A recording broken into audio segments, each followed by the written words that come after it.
नमस्कार दोस्तों, स्वागत है आप सभी का आपके अपने चैनल पर। तो दोस्तों, आज की इस वीडियो में हम लेके आए हैं आपके लिए लेक्चर नंबर 3, जिसमें हम बात पूरी की पूरी करने वाले फैक्टर्स यानी कि गुणनखंड के बारे में।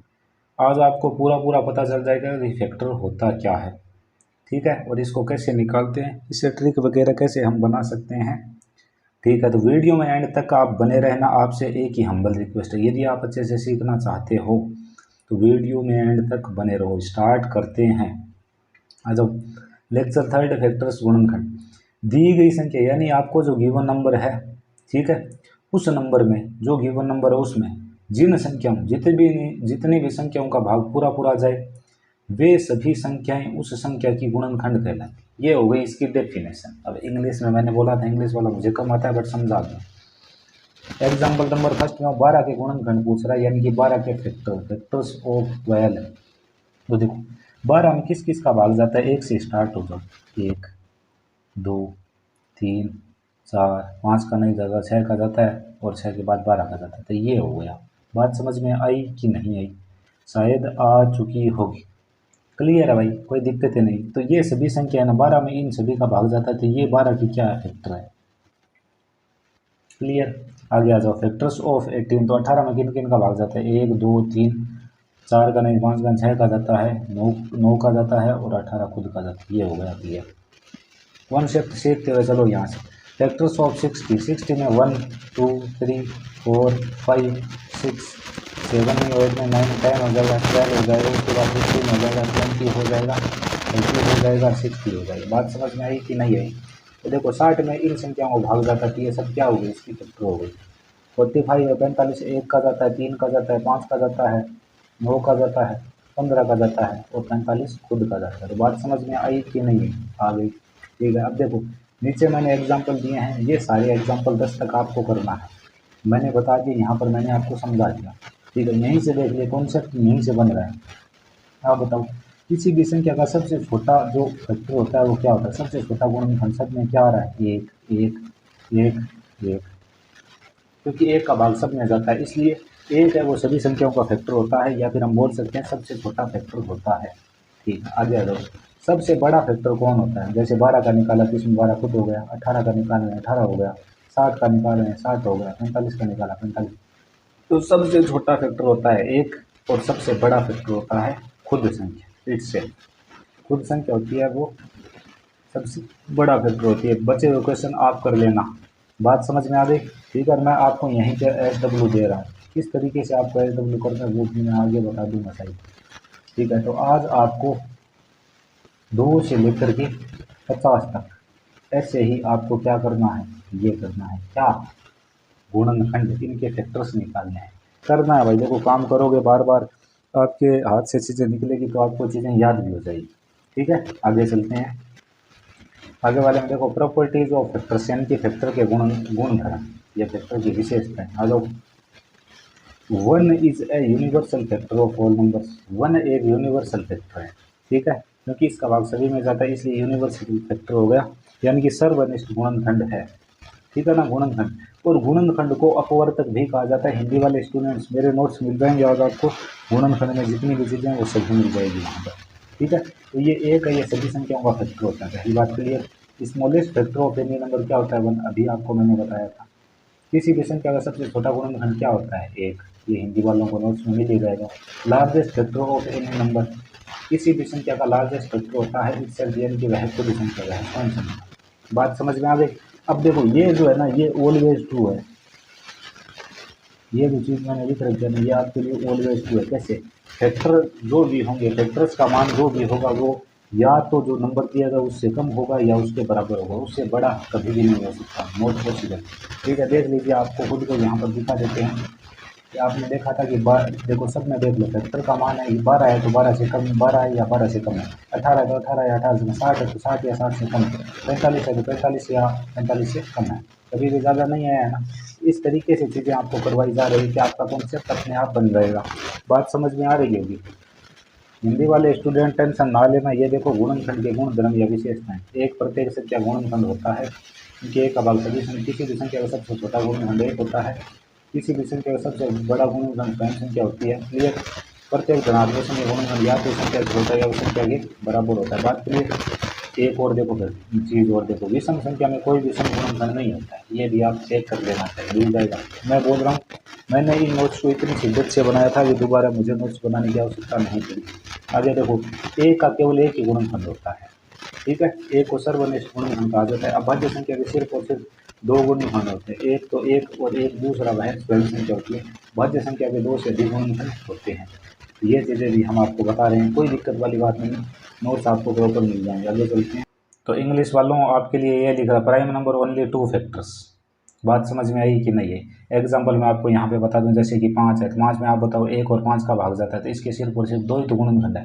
नंबर ऑफ फैक्टर्स कितने हैं? 2, इसलिए हो गए। 7 का देखोगे तो 1 और 7, ठीक है, इसके भी 2 ही है। फिर आप 11 का देखोगे तो 1,11, यानी कि इसके भी 2 ही निकले हैं। तो देखो, प्राइम नंबर का सिर्फ और सिर्फ 2 फैक्टर होता है। कंपोजिट नंबर का 2 से ज़्यादा होता है, जैसे 12 है, 12 का भी कितना निकला था, जैसे मैं आपको 8 का बता दूं, 8 के देखो तो 1 का आ जाता है, 2 का जाता है, 4 का जाता है, 8, इसके नंबर ऑफ फैक्टर्स कितने हैं? 4। तो बताओ, 2 से तो ज़्यादा है ना, कंपोजिट नंबर हमेशा 2 से ज़्यादा फैक्टर रखेगा। आ जाओ, अब देखो, आप बोलोगे 1 क्या है? 1, 1 is neither prime nor composite. 1 न तो आपका प्राइम है न ही आपका कंपोजिट है। क्यों भाई? ठीक, क्योंकि 1 का सिर्फ एक फैक्टर होता है। अब आप बताओ, प्राइम फैक्टर बनने के लिए 2 फैक्टर्स होने चाहिए, ठीक है, और कंपोजिट बनने के लिए 2 से ज़्यादा, बट तो इसका तो 1 ही है। तो ये क्या है? 1 सबसे छोटा ओड नंबर है, ये आप याद रखना। न कंपोजिट है, न या एक, न तो भाज्य संख्या, न ही अभाज्य संख्या है। इस चीज़ को ध्यान में रखें।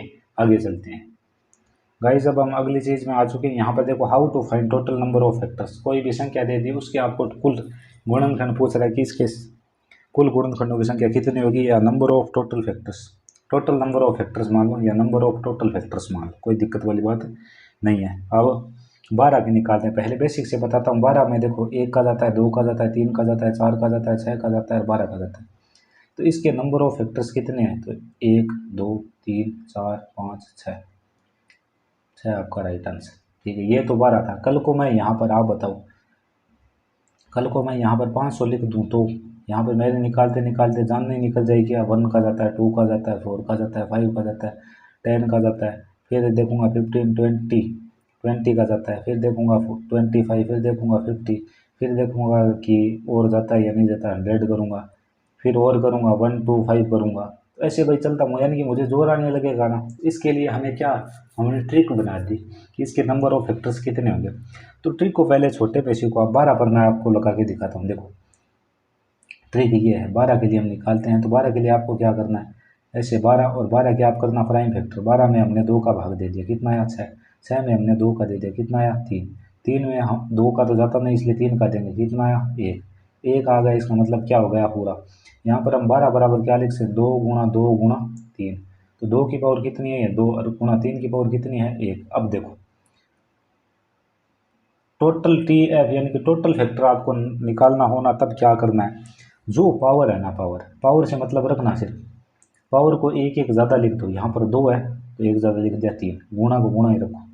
पावर यहाँ पे 1 है, एक ज़्यादा और एक बढ़ा दिया तो 3 गुणा 2 कितना? 6। तो यहाँ पर भी 6, यहाँ पर भी 6, हो गया ना ऐसे, ठीक है ना। अब देखो, बड़ा पर्सन है 500 वाला, ठीक है, 500 वाले को ही हम ऐसे लपेट देंगे, ये 500 है, इसमें 2 का भाग दिया, कितना? 250, 250 में 2 का दिया, कितना? 125, 125 में हमने किसका दिया? 5 का दिया, तो 25, 25 में हमने किसका दिया? 5 का, और 5 में हमने 5 का दिया तो 1 आ गया। यानी कि हमारे पास 2 कितनी बार है? 2 बार, और 5 कितनी बार है? 3 बार। तो यहाँ पर 2 पावर 1 पावर बढ़ाएंगे तो 3, यहाँ पर 3 पावर 1 पावर बढ़ा देंगे तो 4, 3 चौके 12 आ जाएगा।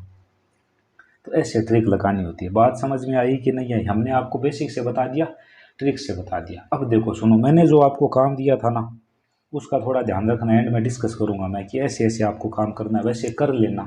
कर लोगे ना, ये चीज़ें अपने आप आपके दिमाग में घुस जाएगी, ठीक है। जो चीज़ें मैं बता रहा हूँ भाई, इनको याद कर लेना यार, आपका लेवल ऐसा बना दिया जाएगा, आपको मज़ा आ जाएगा, ठीक है। आगे चलते हैं।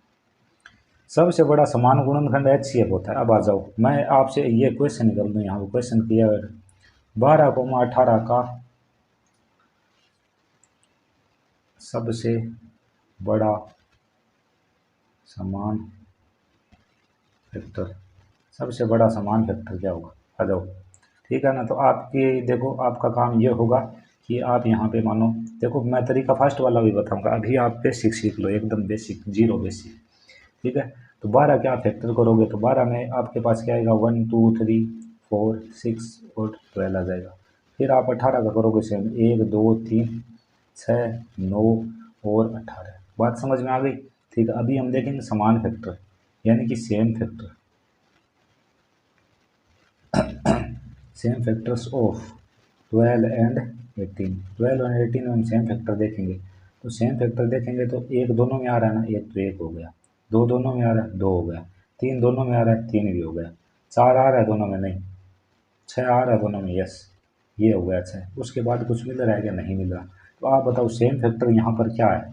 ये सभी सेम फैक्टर है इसके, बट सेम फैक्टर में ही इसने हमसे सबसे बड़ा वाला पूछा है। सबसे बड़ा वाला पूछा तो इनमें सबसे बड़ा कौन है? अच्छा है, तो ये है आपका राइट आंसर। अब मैंने क्या लिखा? मैंने ये लिखा सबसे बड़ा समान गुणनखंड HCF होता है। क्या लिखा? सबसे बड़ा समान गुणनखंड क्या होता है? HCF। तो आप ये इस चीज़ को याद रखो बस, इसको, इसका यूज़ मैं जब HCF करवाऊंगा ना तब आपको बताऊंगा, मज़ा आ जाएगा, मज़ा। ठीक है ना, इस बात को याद रखना, सबसे बड़ा समान गुणनखंड क्या होता है? HCF। लार्जेस्ट या फिर मैं बोल सकता हूँ हाईएस्ट कॉमन फैक्टर, वैसे इसका नाम ही होता है हाईएस्ट कॉमन फैक्टर होता है ये यार, HCF, यानी कि मैथ ऐप है। बात समझ में आ चुकी होगी।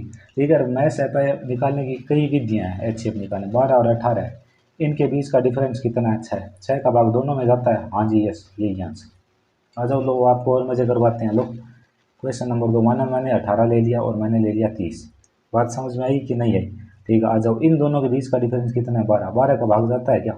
नहीं जाता 12 का, तो 12 का आधा करो, 6। 6 का भाग दोनों में जाता है, ये लो डन। और आ जाओ, लो मैंने ले लिया 15 और मैंने ले लिया 25। ठीक, अब आप बताओ इनके बीच का डिफरेंस कितना? 10। 10 का भाग इन दोनों में जाता है? नहीं, तो इसका आधा कर दो, कितना आएगा? 5। 5 का भाग दोनों में जाता है, यस, यही आपका HCF।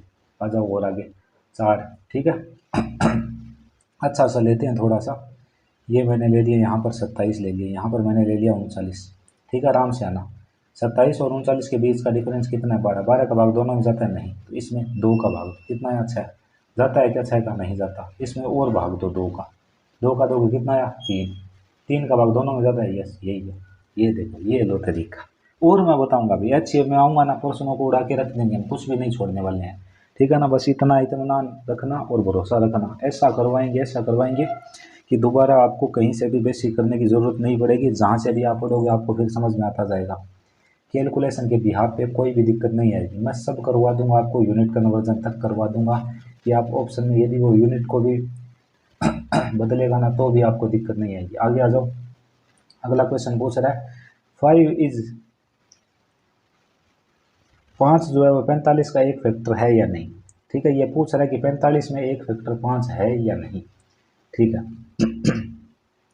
तो इसका मतलब ये है, देखो जब भी ऐसा प्रश्न आए ना 5 45 का एक फैक्टर है या नहीं है, ये और नो। ठीक है, तब क्या करना है? बड़े नंबर में छोटे नंबर का डिवाइड करना है। ठीक है, तो हम देख रहे हैं डिवाइड पूरा पूरा हो रहा है, भाग पूरा पूरा जाए तो आपका आंसर हो जाएगा यस। ठीक है, और डिवाइड यदि पूरा पूरा नहीं जाए तो आपका आंसर हो जाएगा नो। जैसे कि अगला क्वेश्चन आपके लिए लाते हैं, मैंने बोल दिया 7,34 का एक फैक्टर है या नहीं। तो आप देखोगे 34, 7, 7 चौके 28, 6 तो रिमाइंडर बच गया, तो ये इसका फैक्टर नहीं है, यानी कि नो। बात समझ में आई कि नहीं है? शायद आ चुकी होगी। ठीक है, अब प्यारे प्यारे बच्चों हम आपको बता देते हैं आपके SW के बारे में। तो आपका आज का SW ये रहेगा कि आप जैसे 2 से स्टार्ट करोगे, 2 के फैक्टर लिखोगे 1,2। ठीक है, यहाँ पे लिखना संख्या।